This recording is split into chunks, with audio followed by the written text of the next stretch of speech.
자, 신약성경 308페이지로 가겠습니다. 갈라디아서 5장의 말씀인데요. 갈라디아서 5장 1절에서 4절까지 그리고 13절 이렇게 두 부분을 우리가 보도록 하겠습니다.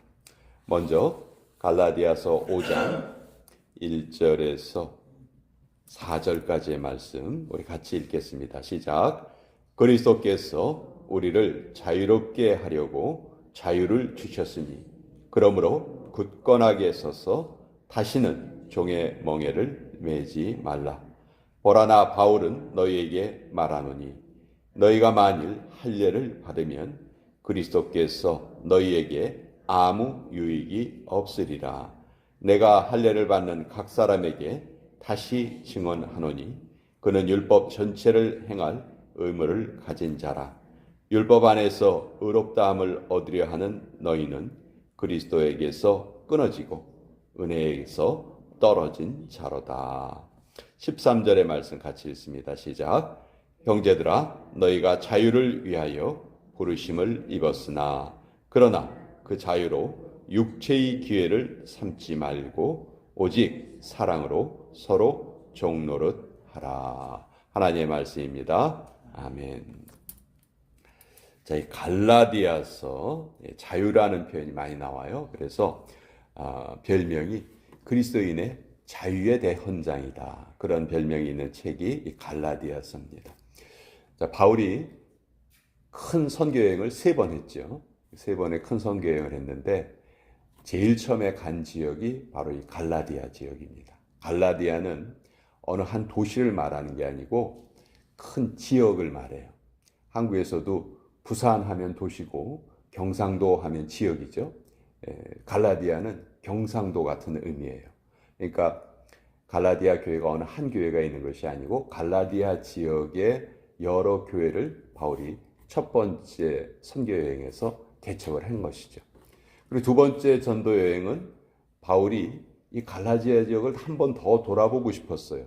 그런데 성령께서 바울의 발걸음을 유럽 대륙으로 옮기셨죠. 그래서 두 번째 전도 여행의 중심지는 고린도예요. 고린도. 그리고 세 번째 전도 여행의 중심지는 에베소. 그래서 갈라디아 지역, 고린도, 에베소 이것이 각각의 바울의 전도 여행의 중심지였습니다. 자, 이 바울이 이렇게 열심히 복음을 전했잖아요. 정말 그 총 선교 여행한 기간을 따져보면 한 10년 가까이 돼요. 그리고 그걸 준비하기 위해서 또 바울이 얼마나 바울은 정말 열정으로 가득 채워진 사람이거든요. 그 모든 열정을 복음 전하는 일에 다 쏟았어요. 그런데 이 사탄도 얼마나 열심히 있냐면 바울이 복음을 전하고 간 곳곳마다 또 그 바울이 전한 복음과 다른 말을 하는 사람들이 또 거기에 계속 침투를 합니다. 갈라디아 지역도 마찬가지였어요. 갈라디아 지역에 오직 우리는 예수님을 믿음으로 의롭게 된다. 이것을 바울이 정말 열심히 전하고 다녔어요.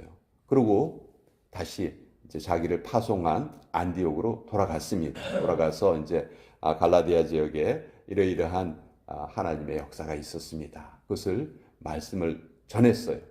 그런데 얼마 지나지 않아서 이 갈라디아 지역에서 이상한 소문이 또 들려오는 거예요. 그게 뭐냐면 바울이 갈라디아 지역에 복음을 전한 후에 여기에 유대 율법주의자들이 또 거기를 침투를 합니다. 그래서 바울이 전한 말과 다른 말을 하는 거예요. 바울이 예수님을 믿으면 구원 얻는다고 너희에게 전했지? 그거는 반만 맞는 말이야. 일단 우리가 구원을 얻으려면은 무조건 유대인이 돼야 돼. 왜냐하면 하나님은 유대인만 구하시거든. 그러니까 일단 너희가 유대인이 돼야 돼. 그리고 나서 예수님을 믿으면 구원 얻을 수 있어. 그럼 유대인이 되려면 뭘 해야 되냐? 제일 중요한 건 할례지. 할례를 받아야 돼.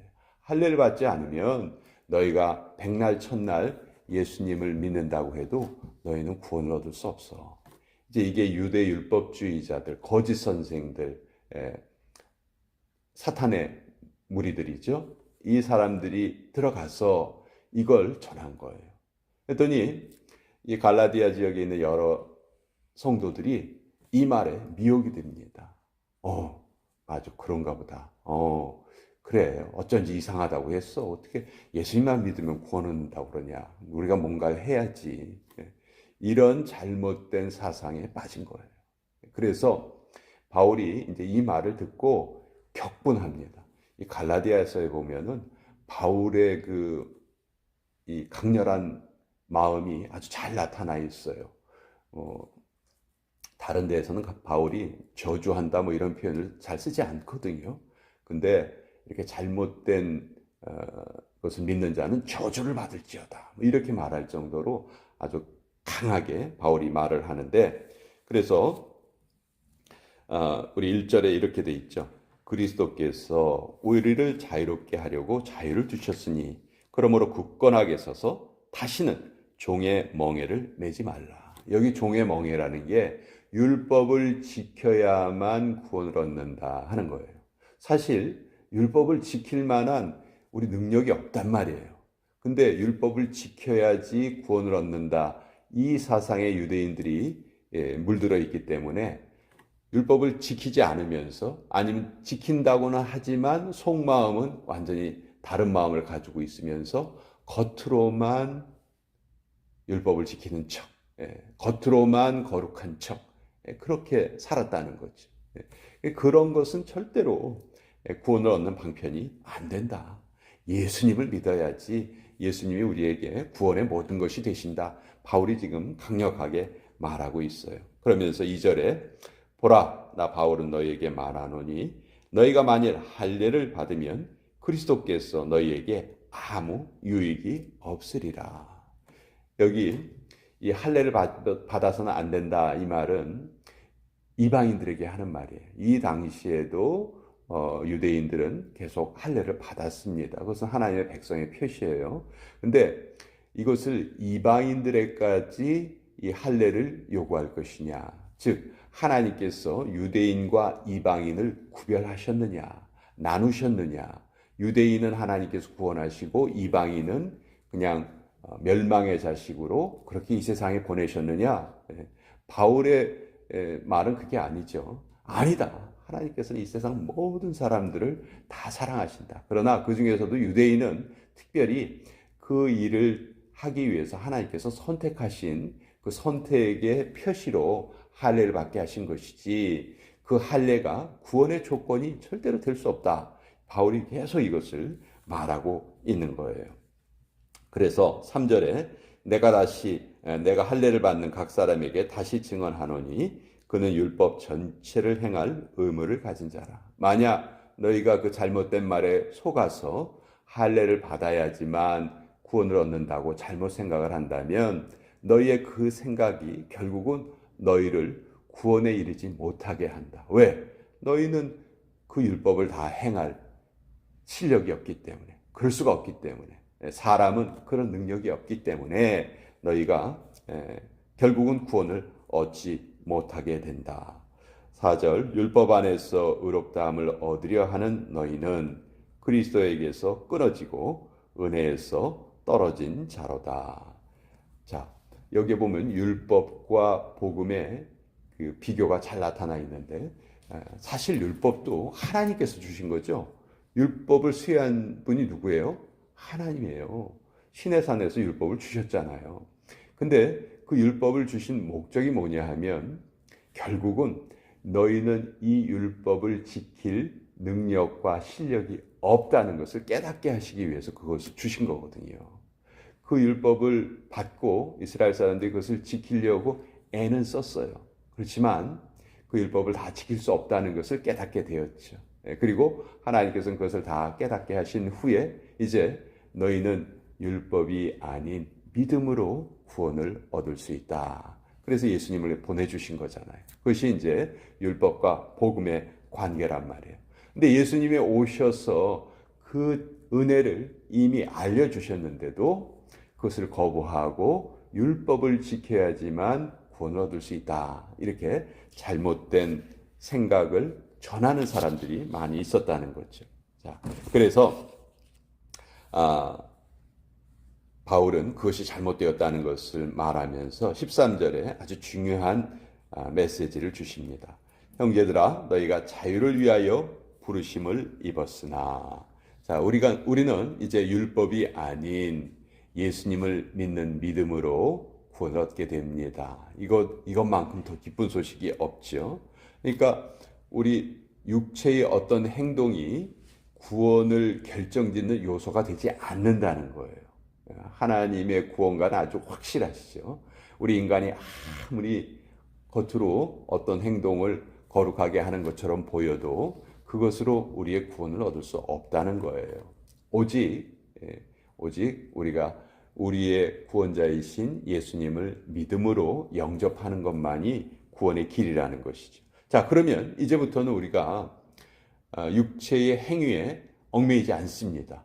이미 구원을 얻은 자로서. 그러면 이제 또 잘못된 생각을 할 수가 있어요. 나 이미 구원 받았네.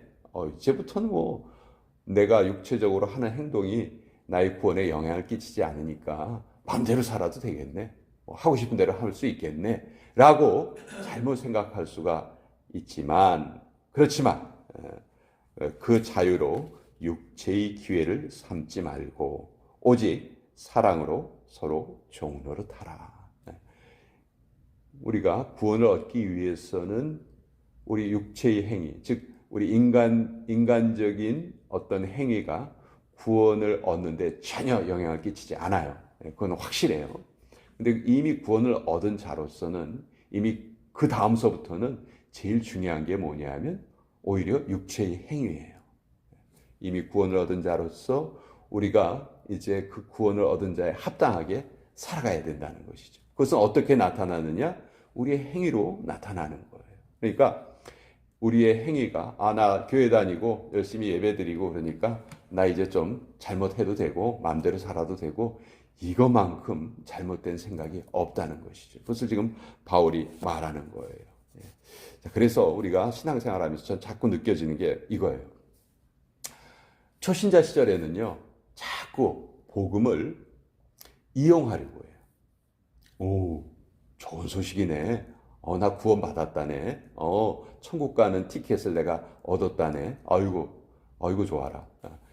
이게 초신자 때의 우리의 생각이에요.